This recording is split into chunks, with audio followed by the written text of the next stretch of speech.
RuPaul's Drag Race UK Season 7 has finally dropped and I've been waiting for this one. Personally, British drag itself is a lot of the kind of drag that I like, which is like campy comedy, a lot of stupid comedy, a lot of stupid personalities in the most best way possible. So having said that, I really wanted to do a series where I just share my first impressions of the episode and just share some of my thoughts as a fan of the show and as a fan of drag. And also, I know a lot of people are going to start dragging me for some of the opinions and things like that, but let's remember, it's a reality show, so we should be talking about it. And second of all, that's my opinion!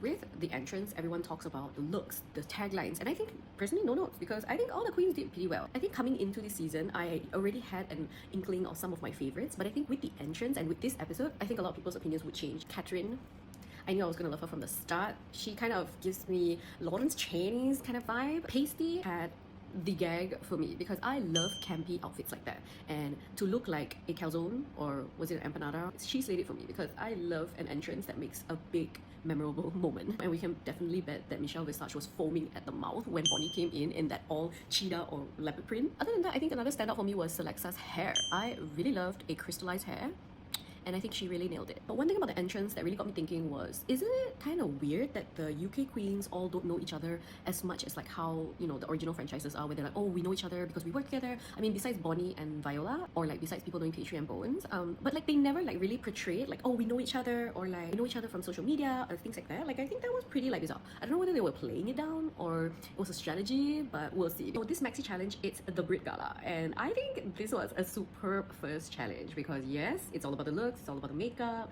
but also it's all about the personality. I personally think getting to see their personalities in the first episode itself is great because then we can see their growth throughout the other episodes as well. This also gives us a chance to see, you know, who really performs well out of their social media personas or out of their drag performing club personas and things like that. Having said that, I think it's very clear how some of the queens ended up at the top of this episode and why some of them did not even get a placement and just were safe. Something I wish they did a bit more was more questions and answers. Like I think the little slow-mo glam bots were really nice, but I would just love to see how different they would react to like funny questions or serious questions. I think this might be a controversial take, but I think Sally shouldn't have covered everything up.